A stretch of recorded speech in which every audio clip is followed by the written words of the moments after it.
ഇതൊന്ന് നോക്കിയേ, ഏറ്റവും കുറഞ്ഞ ഇൻഗ്രീഡിയൻസ് വെച്ചിട്ട് നല്ല അടിപൊളി ചെമ്മീൻ റോസ്റ്റ് എങ്ങനെയാണ്, ടേസ്റ്റി ആയിട്ടുള്ള ചെമ്മീൻ റോസ്റ്റ് എങ്ങനെയാണ് ഉണ്ടാക്കുന്നത് എന്നുള്ളത് നോക്കാം. അപ്പോൾ എനിക്കിവിടെ വലിയ ചെമ്മീനാണ്, അത്യാവശ്യം വലിയ ചെമ്മീൻ തന്നെയാണ് കിട്ടിയിട്ടുള്ളത്. അത് നന്നാക്കി എടുക്കാൻ എളുപ്പമുണ്ടായിരുന്നു. ചെറുതെങ്ങാനായിരുന്നെങ്കിൽ ഞാൻ പെട്ടുപോയേനെ. അപ്പോൾ നന്നാക്കി എടുക്കുന്ന ചെമ്മീൻ നമുക്ക് മാരിനേറ്റ് ചെയ്യാൻ വേണ്ടിയിട്ട് ഞാനിവിടെ എടുത്തിരിക്കുന്നത് മുളക് പൊടിയും മഞ്ഞൾപ്പൊടിയും ഉപ്പും കുറച്ച് വെള്ളവും കൂടെ ചേർത്ത് മിക്സ് ചെയ്ത് നന്നാക്കി വെച്ചിരിക്കുന്ന ചെമ്മീൻ അതിനകത്തോട്ട് മിക്സ് ചെയ്തിട്ട് നമ്മളൊരു അരമണിക്കൂർ മാറ്റി വെക്കണം. അത്യാവശ്യം വലിയ ചെമ്മീൻ ആയതുകൊണ്ട് ഞാൻ ഒരു ചെമ്മീൻ രണ്ടാക്കി എടുത്തിട്ടാണ് കേട്ടോ നുറുക്കി വെച്ചിട്ടുണ്ടായിരുന്നത്. ദെൻ അരമണിക്കൂറിന് ശേഷം നമുക്ക് പാൻ അടുപ്പത്ത് വെച്ച് ചൂടായി വരുമ്പോൾ അതിനകത്തോട്ട് ഓയിൽ ഒഴിച്ച് നമുക്ക് ചെമ്മീൻ ഇതുപോലെ ഇട്ട് ഷാലോ ഫ്രൈ ചെയ്തെടുക്കണം. 2 പ്രാവശ്യമായിട്ടാണ് ഞാൻ വറുത്തെടുത്തത്. ദെൻ ഈ വറുക്കാനെടുക്കുന്ന നേരം കൊണ്ട് നമുക്ക് ഇതിനകത്തൊക്കെയുള്ള മസാലാസ്, ഗ്രേവിക്ക് വേണ്ടിയിട്ടുള്ള റോസ്റ്റ് ചെയ്യാൻ വേണ്ടിയിട്ടുള്ള ബാക്കി ഐറ്റംസ് എടുക്കാം. അതിന് വേണ്ടിയിട്ട് നമ്മൾ എടുത്തിരിക്കുന്നത് ചെറിയുള്ളി ചെറുതായി അരിഞ്ഞത്, ഇഞ്ചി പച്ചമുളക് വെളുത്തുള്ളി ചതച്ചത്, വേപ്പില, പിന്നെ തക്കാളി.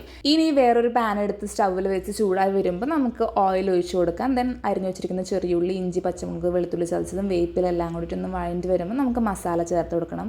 മുളക് പൊടി, മഞ്ഞൾപ്പൊടി, മല്ലിപ്പൊടി, ഗരം മസാല, കുരുമുളക് പൊടി ഇത്രയാണ് ചേർത്ത് കൊടുക്കുന്നത്. അതൊന്ന് വാടി വരുമ്പോൾ മുരിഞ്ഞ് വരുമ്പോൾ നമുക്ക് തക്കാളി ചേർക്കാം. തക്കാളിയും കൂടെ ഒന്ന് മിക്സായി വരുമ്പോൾ നമുക്ക് വെള്ളം ചേർത്ത് കൊടുക്കണം. വെള്ളം ചേർത്തതിന് ശേഷമാണ് ഞാൻ ഉപ്പ് ചേർക്കുന്നത്. ദെൻ തിളച്ച് വരുമ്പോൾ നമ്മൾ ഫ്രൈ ചെയ്ത് വെച്ചിട്ടുള്ള ചെമ്മീൻ ആ ഗ്രേവിയിലോട്ട് ഇട്ട് നല്ല രീതിയിൽ മിക്സ് ചെയ്ത് കൊടുക്കണം. മിക്സ് ചെയ്തതിന് ശേഷം നമ്മൾ കുറച്ച് നേരം അടച്ച് വെച്ച് കുക്ക് ചെയ്യണം. അടച്ച് വെച്ച് കുക്ക് ചെയ്യുമ്പോഴാണ് ഇതിൻ്റെ കറക്റ്റ് കൺസിസ്റ്റൻസിലോട്ട് ആ ഗ്രേവി വരുന്നുണ്ടായിരിക്കുക. നിങ്ങൾക്ക് കണ്ടാൽ മനസ്സിലാവും ഇതിൻ്റെ കറക്റ്റ് തിക്നെസ് ആണ്.